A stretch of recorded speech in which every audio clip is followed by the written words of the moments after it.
I've got. We can try to just pretend I could hold you once again, 'cause I'm scared of feeling lost tonight. When I wake up, it's you that I think of. It's true, it's so obvious, but I'm holding back because you don't want me like I want you. You don't feel me like I feel you. Oh no.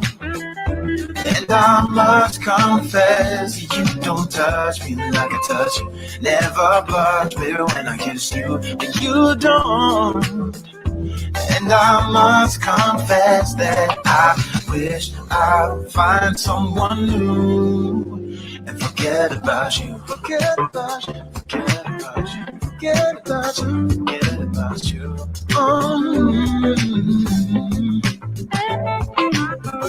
There's only so much that we can say, like a storyline and a few cliches. When we break up, it's true that I'm making love, it's true. I don't want to pass the buck, but we're in this place because you don't want me like I want you. You don't feel.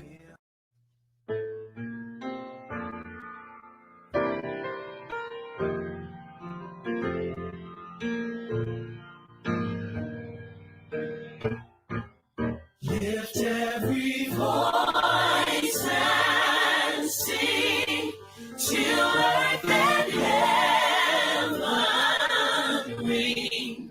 Ring with the harmonies of liberty. Let our rejoicing rise high as the listening sky. Let it resound. Let it resound. Loud as the rolling sea. I like this part right here. Come on. Sing a song full of the faith that the dark past has taught us. Sing a song full of the hope that the present has brought us. Facing the rising sun of a new day begun. Let us march on till victory is won. Now we add a little something to it, just to encourage you. We'll take the church rating. Let's go! We'll keep marching right till the victory is won. To all my brothers out there, hold your head up, brother, till the victory is won. To all my sisters in the struggle, keep believing, sisters, till the victory is won. Till that day, comes. Let us march on to victory. Till victory is won.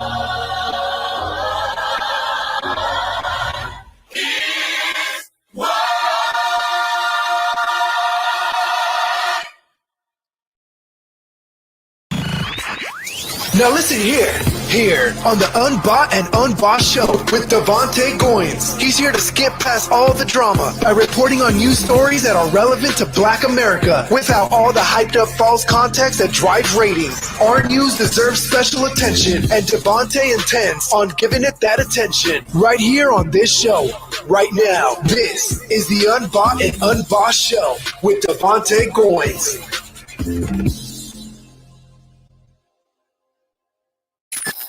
If you're tired of mainstream media outlets selecting news stories and events that don't appeal to Black America, then become a member of the Unbossed Network today, where we are the voice of Black America and providing coverage of events and news stories that you won't hear anywhere else. Visit theunbossednetwork.com to become a member today. I'm doing good. I can't complain. How you doing, Miss Jodi Ann? Yeah, good to have you. Hold on, let me turn my phone on just to make sure we don't have any echoes and things. 1 second.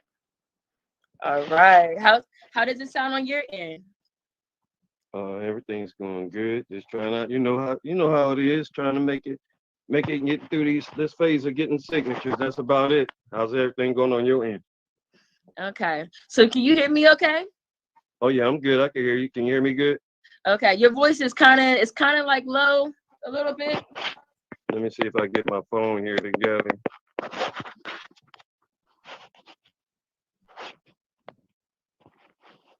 Okay, can you hear me now? Yes, I can hear you a little better now. Okay, cool. All right. So I told everybody a little bit about you. I said that you're running for Columbus City Council, and I will let you tell us a little bit about yourself. Little what experience do you have, like as far as in the community, and what made you run for city council? Well, Jody, as you know, me and you done partnered up through the community through some years now, and trying to make a stance for our people in the community. And me and you done had plenty of meetings with the outside resources that's supposed to help the community. You know, we don't want to taint any organization's names or bring anybody down, but just due to the pain that's in the community, we realize that we have leadership that's in seats. And we know that these leaders can make a difference with the pain that's going on in the community. It's just that they're not being proactive. And I'm being involved in Linden. And in Linden, we have a heavy, heavy, heavy, heavy, heavy problem with violence going on in there. Hmm. And when you see the violence that's going on, we can ride up and down the corridors, and you can see that there's no type of attention from police until something happens. You don't see no attention from politicians until something happens. We need to put people in seats, people in places, even organizations. It's not even so much of being a city council rep, but it's just being a community rep who cares about the problems that's going on in the city. Um, and if we find some type of, how can I say, if we find some type of connection with the pain that's going on, then I feel that we'll have some type of, we can do any find in that community.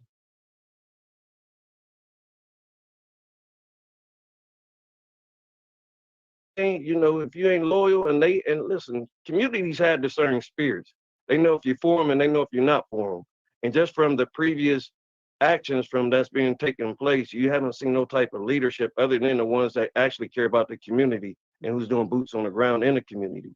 So my stance is that I'm just tired of programs. I'm tired of proposals that, because we have organizations where we came together and brought proposals to City Hall, to city leaders that actually been put on back burners, and we tired of being put on the back burner, Jody. I know that you tired of being put on the back burner. Lyndon's tired of being put on the back burner. I think just the city of Columbus in general is just tired of just being put on the back burner. And if we just release some of this energy to where we're using it for different agendas and put it for the right agenda towards the community that needs it, then we can actually start stemming some of the things that's going on, from violence to programs to whatever it may need, to actually, and even engaging with the community organizations that's actually doing something into the community. It's time for these. I might get a couple of inboxes after I say this, but it's time for the seasoned leaders to go ahead and release the baton down to the leaders who are engaged into the younger generations who know how to talk and connect to it. It's time to stop listening for people to tell us what's best for us, and listen to the community and let them tell us what's best for them. So that's where we are. That's what the leadership role is for me. When I get in that seat, I don't want to come back to the community and tell y'all this is what's good for y'all. No, I want to hear what y'all want to tell me. We create proposals, we create policies, we change that mode. We work together as one. That's what the leader is supposed to be. A true leader, Jody, and you know this, true leader is not a person that gives you a booklet and tell you to read it. A true leader is somebody that gives you the booklet, tells you to read it, but they also give you the instructions on how to do the hands-on in doing what you need to be doing. So that's what it is for me. I don't want to give you a booklet and tell you to read it. I want to come out there into your community, and I want to be hands-on with Okay. So I know you mentioned that, our community, there's a lot of pain and a lot of, hurt and suffering going on right now. Um, how would you respond to, like, because there's so much going on. We got the police brutality issues. We have COVID issues. We have the crime issues. I mean, there's like issues after issues on top of issues. Like, how would you prioritize that? Like, how would you, you know, how would you prioritize it? Like, what would be important to you, and how would you do that? Well, first you got to go and engage first with whatever is going on. You don't, I mean, you can sit and have all the Zooms that we can have all these Zooms all day, but until you go and engage into the community and find out what it is that they need, what it is that needs to be done in that community, there's a prescription for every community. You just can't go with one agenda and say this is going to work for everybody. No, you have to go to each community, each vicinity of where pain is, find out who the people are first. Engage with that culture. It may not be Black, it may be white, it may be Hispanic, who knows what it is, but you engage with them people, find out what the connection is that you need to bring to them, the resources. When we walk up and down through the corridors when it gets warm, and we walk up and down the corridors of London, we don't come with brochures and asking people this is what's best for you. We take a survey and we ask questions like, what can we bring back for you the next week or during the course of the week, to wherever, if you have utilities, from utilities to mentoring. A person's goal, your purpose in life, is to engage with somebody to encourage them and hoping that they can do better with their lives. That's what it's all about. Okay. So I know the current leadership, they like to focus on certain sides of town. Like, I know a lot of the resources go to like Franklinton, and then also Linden, but then it seems as if the east side and Southfield kind of like are in limbo or suffering, kind of, or don't get as much like resources and things because everything is kind of being allocated to certain areas. Like, how would you respond to the other sides of town? Like, hey, what's going on? We need some help too. So when you're looking at the resources, I think what we as city council members should be doing, and I'm seeing that they're not doing it because I'm boots on the ground person where I go to each side of town. Everybody will tell you that me and my Linden community engagement team, we're going to come wherever the fire is. Wherever it's at, that's where we're coming. And we try to help stem whatever we can on our behalf. We're not perfect people, so we'll try to come and do whatever we can to help them out. But what we need to do is engaging with those people that's doing boots on the ground on each side of town. Somebody's doing something on the east side. Somebody's doing something on the south side. Somebody's doing something on the west side. But what's happening, Jodi, and you're aware of this, is that every time that this thing called grants come in, we have people that they go to them, these grants get allocated to the wrong people. They don't get allocated to the people that's doing the boots on the ground because they are small in numbers. Okay. Because for one thing, they're small in numbers because you're not going to have a lot of people that's going to be courageous, that's going to have that energy, that's not scared to go out here and dodge bullets and dodge, whatever situations may be in them communities. So when you find them people that's doing the boots on the ground, that's the ones that we need to allocate our attention to, allocate them grants to, help them get a 501c3 if that's what they need to get these grants. But that's the attention where it's at. We overlook those that's doing boots on the ground to where we actually need to be helping them put more people on the ground, because that's what it is. When you give attention to your community and the community sees that you really care, they're going to come out and help you out. So I know that there's this real big issue, or I don't know if I want to call it issue, the tax abatements. Can you kind of like summarize the tax abatements, and how do you feel about tax abatements and things? I think that they're giving them to the wrong people. And when you're talking about tax abatements, to me, it's just like, how can I say, a benefit for somebody who says that they're doing the purpose of the community, or who's doing the purpose of their people. And it's pretty much just helping them to where they don't pay nothing and putting money into their own pockets instead of helping the community out. Can you explain what a tax abatement, like, because I'm actually trying to learn myself. Can you explain? Because I know the mayor is real big on tax abatements. So tax abatements isn't nothing but just a free will. How can you say it's almost something where a business can come into your community, and if they showing any type of good example, good work towards your community, they can go and file to where they don't have to pay no taxes towards their business, and everything all that money comes straight to their pockets. Now, if you want to look at it towards that, if you want to look at it towards that way, let's look into our neighborhoods to where we have Arabs. to where we have people that ain't even part of the community that's getting these tax abatements, Jody. People that don't even care about us. So when you're giving them these tax abatements, when you're giving them this, how can you say, this slick way of not filing taxes and actually able to keep your money that you're making off of us and you don't share it with us, that's a problem. Okay. So as far as, I know you said something about how you would have like teams on different sides of town, like, you know, checking on and helping with the resources and things like that. Is that what the community liaisons or for the city is supposed to do? I think he be trying to be slick. I'm sorry. To help me get some. I think he's trying to be slick and help me get some people in trouble here. But okay, yes, no. Yes, ma'am. No. Yes, ma'am. I was just. Would you? So with that, It's is that right. the same as a community liaison? Let's go ahead and put it on out there. Yes, ma'am.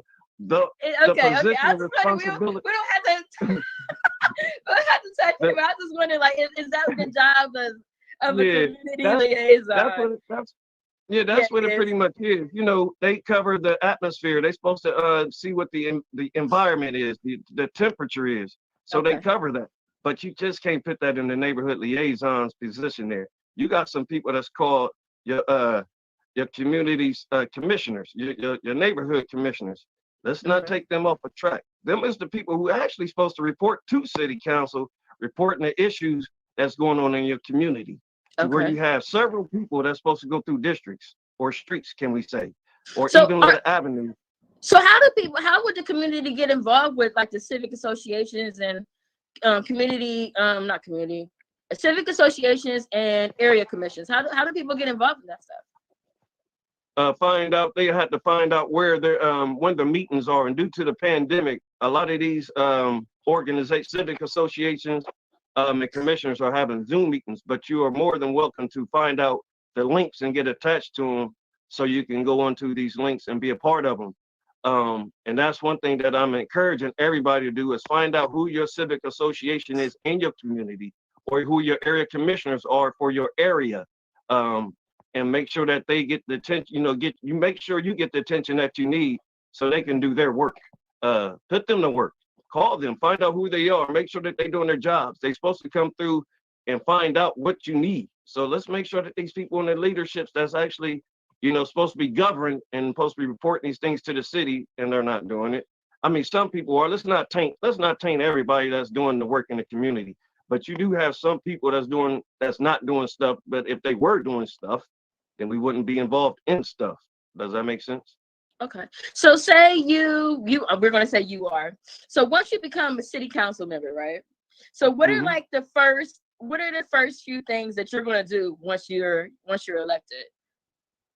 So once I'm elected, one of the things I am going to do is we're going to take all of them proposals that we have on the back burners. It ain't just me, but just organizations and period. There's Moms Against Action, that's Moms Against Violence and other people who have proposals who's been overlooked. What we want to do is enhance these proposals to where we start using them, Jody. It's time. Listen, we got Black organizations who out here that really care about their community, that really, want to make a change in their community. But due to the agenda of the city, they don't want to, they don't want that change. But now we got people that's tired of what the city's giving us and the feedback and the transcripts that they used and when we come in and wanting that change. So when I get into that seat, we're going to take the proposals that's needed for the communities, from the violence, stimulating violence, getting the boots on the ground, programs for boots on the ground, programs for our youth. And even I'm going to go hard in the paint on this. We even go get some churches involved that can help out and do the ministry that they're supposed to be doing in the community. It's not all about them four walls. The last thing and the last assignment that I heard God say was go. And that means go outside of them four walls and do the work thereof, not inside them four walls. Okay. Come on outside there and let's play a little bit and roll our sleeves up and get dirty and do the work that's supposed to be done in your community. And once we do that, and we all come on one accord, I think a change will come. So why should somebody vote for you? Because one, let's go ahead and just get the characteristics who Stu is. I'm a loving, caring guy about my community. I don't care about photo shoots. I don't care about news media. Actually, I wouldn't even care about this interview here, but I would prefer to be outside. Hey, watch it. I would prefer to be out there with my community, but it's not about, me, Jodi, anybody who knows Stu, it's not about the attention. It's not what attention is given to me. One of the things that my mom raised me well for is that when you do something, you do it with the kindness of your heart. You don't do it for accolades. You don't do it for rewards. You do it for the benefit of who you are and what God placed you here on this earth for. Everybody is here for a purpose. And our purpose is inclined to our characteristics and the character of who God placed us here to be. And we know we can't connect to everybody to stem things down, but we're connected here to be connected to somebody to make a change and encourage somebody. No, I'm not a perfect person, but I'm a person that can help somebody in an imperfect situation to where I done been in them shoes before.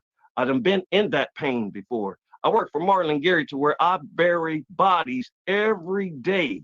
And I see the pain from families that transition from the sensitivities of I lost my baby to I don't know how I'm going to make it. Hell, let's just go way back. Stu had to bury his mom a month ago to where hell, instead of me grieving, I'm not grieving. My grieving isn't about my mom. My mom raised me to help others.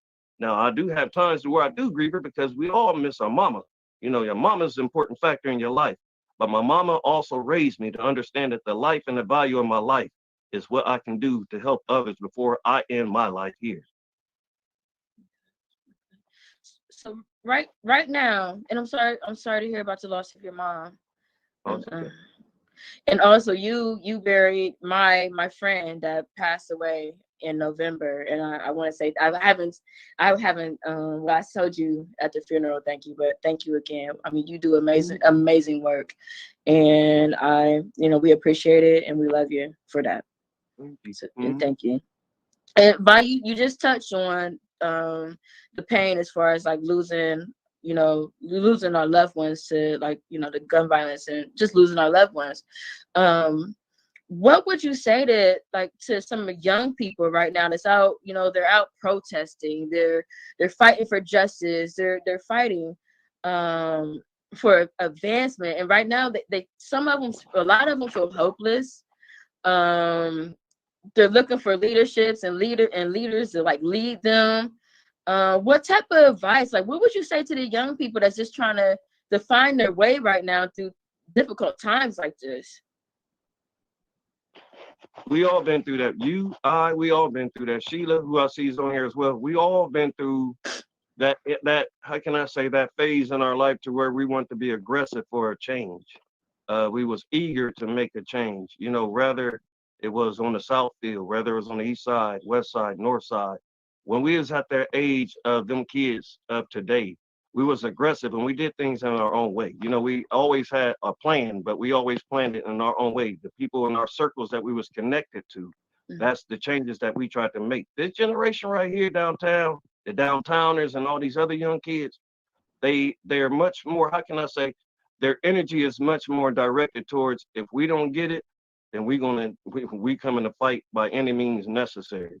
And that's the type of attitude that is going to translate, and we're going to all have to translate over to, because they seen that through past history, through resumes, and through the things that they done seen in their own eyes when they was younger, that how their parents was getting abused, how the system was just mistreating us, period. So you got these smart kids that's down there who saying enough is enough. And hey, we're going to stand down here, we're going to protest, we're going to fight, and we're going to do whatever we can. But at the same time, they also need to be, and that's what I've been doing, doing when I be meeting them and engaging with them, is that you have to educate them and let them know that there's a process. Mm-hmm. There's a way that you do things, and there's a way that you come about doing things. And until we learn that process, then that's when things that's when things change. We can protest and chant and say at the police all day, but until we learn the process, the things that it takes to actually go in and to make that change, then that's the corrections that'll start happening. But we have to learn how to educate these young kids and let them know that the energy that they're using and that they are applying is good energy. But let's educate them and let them know that the process behind it, the politicians behind it, the tricks that's even behind it. That, hey, listen, if we all come on one accord and learn together, then we can accomplish that one goal and, getting the justice that we need, being treated equal like we want. And then those bad apples, or every cop, let's go ahead and just go into that real quick. Every police is not a bad cop. It's just the bad apples who feel that they can come into your community, and because that they got that badge and they got that little belt around them that has the little equipment on them, that they feel that they can do whatever they want to. But we living in a time frame now to where if you're coming in and you're talking about some smoke, you might as well go ahead and tell your families to prepare for that black, because we returning smoke back. The days of like just sitting back and letting you come and kill our kids now, it's over. So what you mentioned the police, and right now it's like a big thing with like public safety here in Columbus. What would you like to see between like with the community and police relations? Like what would you like to see? And what would you do, and how would you handle that situation? I wouldn't. Everybody comes at me and they've been asking about this because at one point I was coming hard at the police, and then 1 minute I was being soft on the cops. To me, I just feel that if they're gonna ask for the community's help, Jodi, if they want us to be involved in helping them solve the things and the solutions and the situations that are going on in the community, then rather than defunding the police, let's put them funds towards the community and towards them organizations that's helping the community out, that's doing the boots on the ground. You won't help. Hey, listen, we got a no snitch policy in the hood, but I guarantee you that if you put an incentive out there or help these young men, encourage them, like saying, hey, man, let me throw a couple of dollars in your pocket to help you take care of your community. Take care of your community. It starts by just picking up trash, just starting by one element at a time, from like taking care of your community to gutting and learning how to rebuild houses, but just finding another way and engaging with with the kids in the community and just changing the narrative that's up against it. Okay. So what separates you from the city council that we have now? Like what separates you from them? What's the separation? What would separate, like if you can give like a few things that would separate you from the city council that we have now, what separates you and makes you different from them? They lazy and I ain't. Huh? They're lazy and I'm not. Okay. I'm proactive. They're not. Okay. You want to get something done? I will. They won't. If you, and it's not, and I'm not just going to sit up here and just say things like that and be bold about it. You've seen the past, you've seen how they responded towards the past things that we went against. Casey Goodson, the different other things that's been going on with the situations where they haven't responded. So when you come up against them things, then you have to realize that if you're not engaged with that, then why are you sitting in a seat? We have to have leaders that's sitting in the seat that's ready to make some type of actions and preventing actions from even happening. If we find programs and do programs and have proposals to where we engage and start being to where the community is being taken care of, we wouldn't have situations like this. So let's have preventive programs to where we can prevent situations from even happening. Okay. All right. So I know that you teamed up on a campaign trail with Miss Sheila EuBanks. So can you tell us, just a little bit about Sheila? What you like about her? What you think about her? Sheila sell Sheila to us. Sheila is one hard. Let me tell you, she's like that. She's that hard worker of the community. She's that one that if you just say, Sheila, listen, we got to go at it. She's gonna say what time, what place, let's do it. And that's what we need. You need somebody that's ready to go at it and get it. And Sheila's ready to go at it and get it. I started getting my signatures before her, and then we did a quick little mini count. And my little campaign manager came and said, man, you need to go out there, man. Sheila already trying to catch up with you already. So that just shows you how aggressive she is. She's coming to get it. Okay. So yeah, she ain't soft about her message. She coming.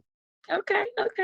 All right. So I'm gonna go ahead and interview Sheila. But before we go, give us 30 seconds. Give us like a 30-second spiel of about your campaign and what you want people to know and important things. Also, how they can contact you, where they can sign your petition, and like your events or any type of information like that. Okay, first of all, Jodi, again, thank you for this time, for allowing me to come out here and speak. And this won't be the last time. We got work to do. And anybody that knows my focus, they know that that's pretty much what my purpose is. My purpose is the passion that I have for my community. And the pain and the situation that we're in right now, it doesn't feel good at all. So with that not feeling good, then we have to fill them seats to actually cure these things that we're going through so our community can be taken care of just a little bit better. I think if we just give just a little bit more attention and a little bit more engagement from the city leaders from them seats, such as myself, such as Sheila, then we can get some things done to where people won't be being overlooked on the south end side. They won't be overlooked on the east side. But we'll have them programs and we'll have them proposals to where it covers everybody all over the city of Columbus. Okay. Okay. So how can they sign your petition? Where can they sign it? So so today I'm going to be briefly out and about throughout the course of the day, probably on the Kroger's on the main street, because that's where you told me. But today and then tomorrow we'll be out and about. I believe we're going to be out in a couple of places on the east side. But Tuesday, I know for sure we're going to be doing another food drive out on the east side, and we'll get more information out. But if anybody need any information about me, need to know my resume, my character, the characteristic, if I'm fake or phony, come on and look at me on Stew for Change on Facebook or my personal page. I'm just as raw as it get, and I bite back. Cool. Well, thank you so much for taking your time to talk to me and talk to the community and tell us all about your campaign, and we really appreciate that. And good luck. No problem. No problem. I appreciate you for your time. God bless you all. If you're tired of mainstream media outlets selecting news stories and events that don't appeal to Black America, then become a member of the Unbossed Network today, where we are the voice of Black America and providing coverage of events and news stories that you won't hear anywhere else. Visit theunbossednetwork.com to become a member today. Talking to Miss Sheila EuBanks. What side of town you represent? I represent Southfield. Southfield. Well, actually, I want to represent all communities. Ooh. But I am definitely Southfield for life. Okay, okay. So tell us, so you're running for city council. So what made you run for city council? And like, tell us a little bit about yourself. Like, what have you done in the community and what made you run? Well, Jodi Ann, I've been out in the community probably since maybe 86. I've been doing this a long time. I started out with the organization called Youth for a Positive Image. And there we concentrated on the youth and helping them to achieve a positive image. My daughter was also a part of that organization, to whom was ran by Ed Chapman. So he was one of my mentors, and I just never stopped from there. Went on to Marion Franklin Civic Association. I've been an active member with them since maybe, I don't know, about 10, 12 years, until last year when I currently came into the position of chair of the trustees of the Marion Franklin Civic Association. So I work real close with the Southfield community and the Far South area commissioners. Okay. Yeah, so I've been doing this a long time. Never did I think that I would be running, or at least trying to get on the ballot for this. That was not my plan. Yeah. But I was seeing what was not happening in my community. Okay. And I was on one of those public safety meetings, and I heard Parks and Recs talking about all they did through the pandemic and this COVID thing. Southfield didn't receive any of that. The things and programs that lady was talking about, it wasn't provided to my community. And I think the program is only as good as the people that know the program is going on. So I've seen a lot of things that weren't going right. And I told city council, I felt that they were out of touch with the community. Everything is now big business. And that's one reason why I wanted to run. I want to go back to the community I want to represent the forgotten people. Okay. We want to have a say in what's going on in our city. So, and that's what brought me to here today. I've only been getting signatures for about maybe 12 days. Um, and I still have work to do. But the encouragement that I have received from all sides of town has been wonderful. People are tired. Yeah. Yeah. Yeah. Yeah. So as far as like, did you watch Stu's interview? I did. Yeah. Okay. Okay. So tell me. So once you get elected to city council, what are the first things that you're gonna do? First thing I want to do, I want to watch. Well, I want to review park and recreations. That's where a lot of the programs come out for our youth. The apps program, I think that has like $1 million budget. And I think I heard maybe 126 young people went through it this year because of COVID. It might have been more, but some of these programs aren't reaching the community. Okay. We, just like Stu said, we have several groups that are doing the work that could team up with these programs, receive funding. They're already making it happen. Out here in Southfield, we have Tim Johnson, one of the coaches at Marion Franklin High School. Anything coming up with the young people, he the first person I'm calling. So there's young men and women out here working with our young people, doing the best they can with very little to work with. When we have the apps program sitting with $1 million budget, and I don't see it in my community. So you think that if the opportunities were there, or if the opportunities reach the young people, that they would take advantage of the jobs? Well, you know what? Things? I don't know, but we don't know till we actually give it a good try. Okay. We have been talking about out here, one of the things I think with young people, they don't know how to dream anymore. It's just doom. So we start working with them. We need to get them in a job that they can take care of their selves and their families. So I'm not trying to put them in a minimum wage job. Let's get them help them.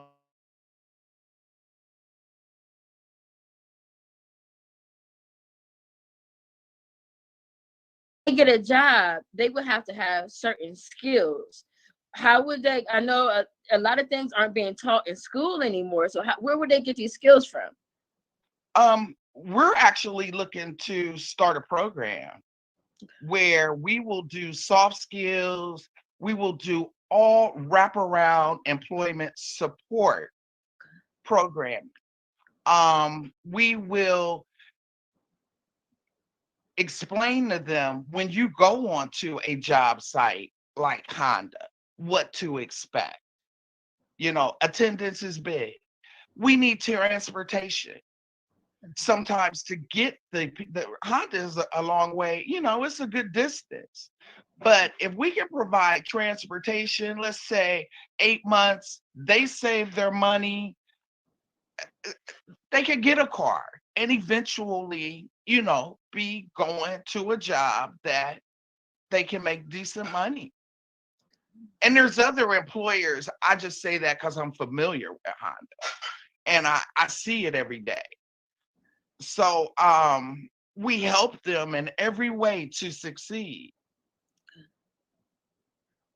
And we need funding to do that, and Parks and Recs, this should be going on. And we got the apps program going on, and that lady at Parks and Rec, she named all kinds of programs, Jodi.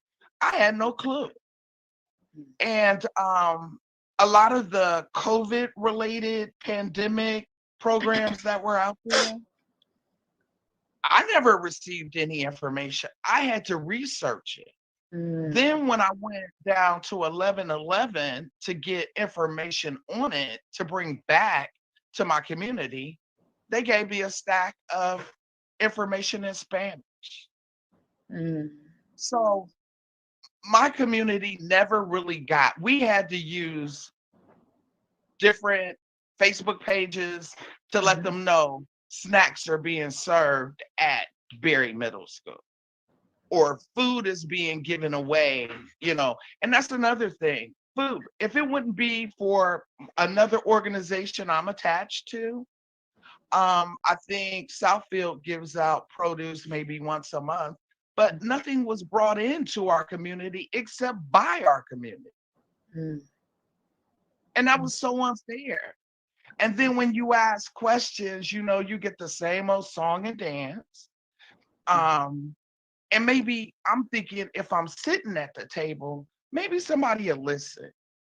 Because, doing the usual emails and talking we're not getting anywhere.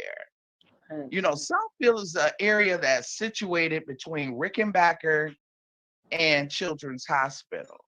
When we talk affordable housing, that's what I'm talking about. But that's not the definition for the city. We don't never talk about the American dream anymore. Right. We want to put people in, these new affordable housing buildings that they're placing in. Right. So I mean, it seems like affordable isn't really affordable anymore here in Columbus. It really isn't, because every unit is going at a little over $900. So that's how would you address that? Like, what would, if once you become a city council member, like how would you address the affordable housing crisis that's going on right now? And maybe gentrification. I could never get that word. How would you address those things? And it's a lot. And actually, it's happening right here in my community. We had a situation where actually a possible CHM building could be going up. This building will house the men coming from the YMCA downtown. So they have a need to get them out, and they're going to bring them to our neighborhood. And I don't have a problem with bringing people to our neighborhood. It's the way it was done, because we want families, somebody we can help. The nurseries, the daycare is right there. Our schools are suffering. So we need families with kids that can feed into Marion, Franklin, and Watkins. Then it becomes a win-win for everybody. But that's not how all that went down. All the deals were made by the time they got to the community, and Southfield's not the only one that went through that. There's several communities that went through that. Everything was a done deal. So when you become a city council member, so it'd be important to you to go to the community and get their feedback and before you make a final decision, instead of making a decision and then going to the community and saying, hey, this is what's about to happen. That's correct. I want them to be a part. They're the ones out in the community, seeing what's going on in the community, knowing what's going to fit in our community. And just like we said, we prefer families, homeless families with children, because we have other issues that it could have helped, but we were never asked. So we would take seniors. This is a senior, a lot of seniors in this community. And I know safety is a concern, as far as like with all the violence that's been going on in Columbus, each side of town. How would you address the violence that's going on right now, the homicides and the shootings and different things? As a city council member, how would you address that? With all that we've been through this summer 2020, all that has gone on. Number one thing is, by this time, we should have identified officers to whom has issues, whether that is going through each and every one of the personnel files. And that should have been done back in July. Maybe Mr. Hill would have still been living. And go ahead and get that training started, de-escalation training. Now that we don't have a chief, now we need to look at getting another chief. And it's got to be somebody that's going to change it from the top. The whole culture has to be changed. And another thing, Jodi, this didn't just start. This has been going on for years. I remember, and now mind you, I'm going to tell my age, but I was born in 63. So that's right around the 70s. I was becoming aware of what was going on. We had a thing with the Kahiki 3 where the police beat them so bad. Then we had Les Brown that tried to stand up and do a little. I also remember about 76, there was a young man from Southfield that was at the Jolly Rogers Donut Shop. I've been asking questions. Remember, I was telling you about. I think his last name was Menefield. All he had was a trash can lid. Wow. No weapon, and I think he was having some mental issues. And Columbus PD killed him. And that was back in mid 70s. And then it just seemed like from now, it's just start escalating. And I'm not gonna say they became comfortable with it, but they saw there was no repercussions for doing it. Right. So, now the real problem, I believe, is the FOP contract. Yes. And just like now, they supposed to be in contract talks. All that's all quiet. I haven't heard anything. At one point they said they stopped, I heard. But I think we ought to be a part and know what's going on in the contract. So what talks. about the neighborhood violence, the gun violence? How would you address that neighborhood violence? Jodi, we have to get some training for our kids. We have to we got to include parents. That is going to be a multifaceted problem that we have to fix. And it's not going to be done in 1 year. And what I'm thinking, we start with a group and that be our pilot. And we see how that works. And then once we tweak it and get it to where, these kids is getting through high school, we're getting them into college, or we're getting them a good job. Then we move that program around the city. And, how we make these young people put the guns down, I don't have a clear answer for that. All I know, we need to give them opportunity. Part of the problem is they don't have no dream. They don't, what you want to do when you grow up.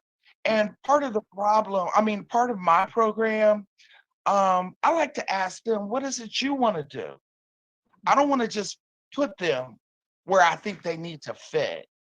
I want to know what they want to do and what I can do to help them get there. And a lot of times they don't have people that will help them do that. And I don't want to get them an $8-9 job.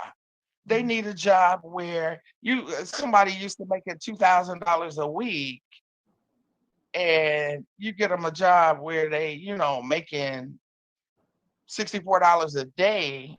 It's not going to stop them. They're not going to want to change. Right. So, we have a few employers that, the city need to be talking about. When we're talking about abatements, let's give some of these employers maybe some tax credit for giving these young people a job at a rate that they can do some things. Okay. So what separates you from the other city council members? Why would somebody want to vote for you? Well, number one, I think I'm connected. I'm connected to community. And that's the one thing that our city council people, I believe, have forgot. sometimes you could be in a position so long you get comfortable. Mm. And then you just don't see it anymore. Because I remember a time when they weren't like that. But something happened and things shift. Now, I know we have to grow our cities, but we also have to take care of our community and the people in our community. So, whether we do, again, abatements for big companies building and bringing business to our city, let's negotiate. Maybe there is a small contract in a community for a grocery store in the middle of a food desert that can be tied together up under maybe that abatement. Um, there's several things that I've heard a lot of community being out there. Linden area, I look at that. Food desert. They need a grocery store just like we do in the Southfield.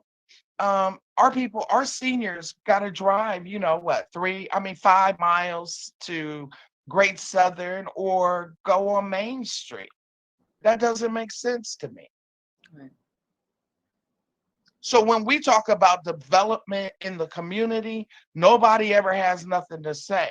There's new rules and a new way of writing up the neighborhood plan.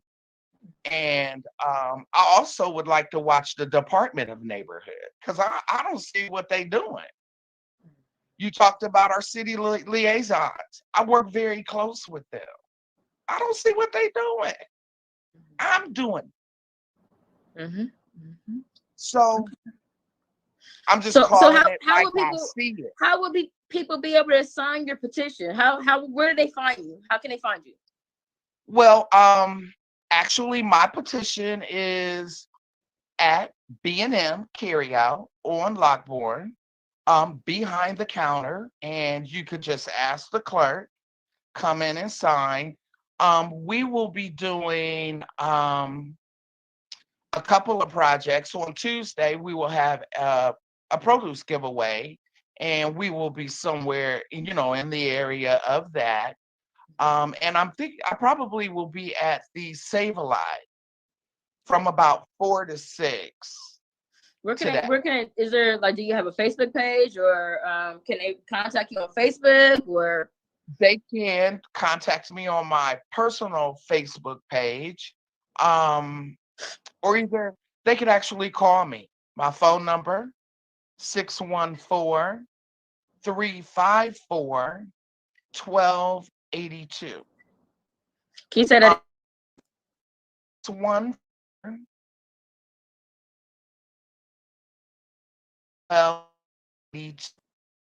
Okay.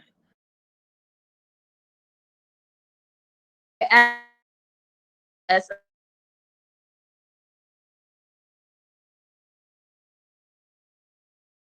second or 30 spill on Stu. Why should someone vote for Stu? Stu is one of the hardest working young men I have met.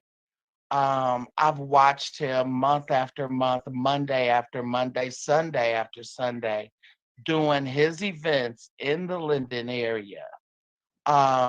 He is so caring about these young people. I happened to see a Facebook post where a mother reached out on Facebook and said, "Yo, I need help with my son. I don't want to lose him, Stu, hit her up. Let him come and hang out with me." And I watch how the kids come around and interact. And, when it comes to the gun violence and the young people, he has that connection.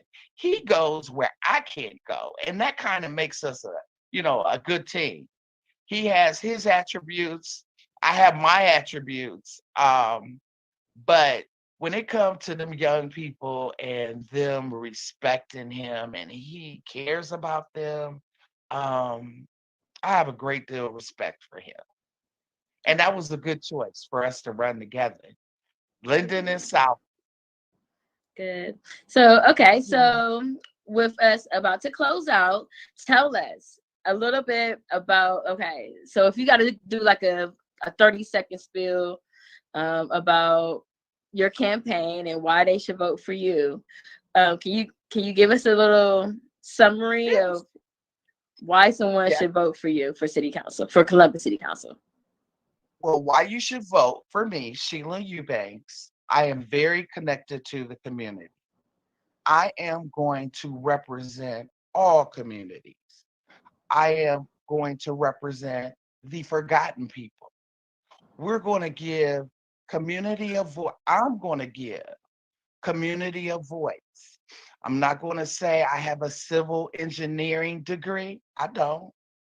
But do I know community? I do. I have 20 years experience in risk management.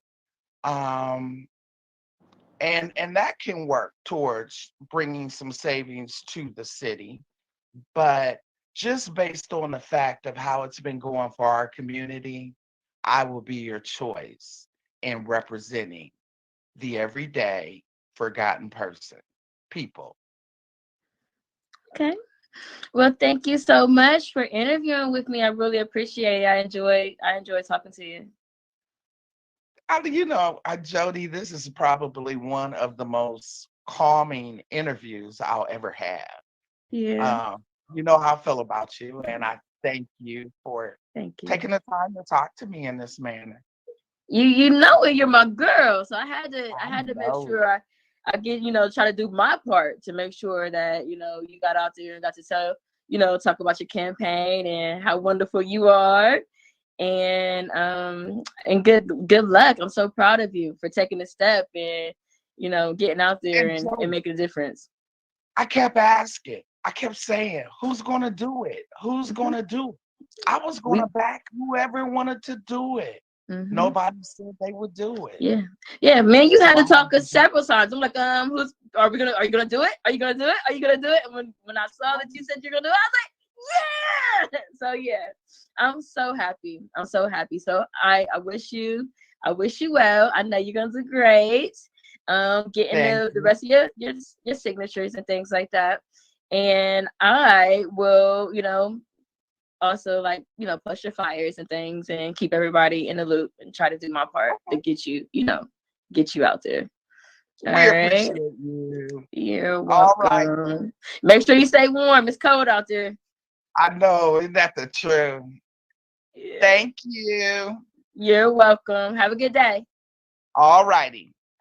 Thank you for watching the Unbought and Unbossed Show. If you haven't already subscribed to our channel, what's holding you back from smashing the subscribe button? Don't forget to hit the bell to get notified every time we post a new episode. DaVante will be back here every single weekday, breaking down the most important news stories to Black America. We'd love for you to share this episode with your friends and family. And remember, Black America, to keep it real because your conscience depends on it.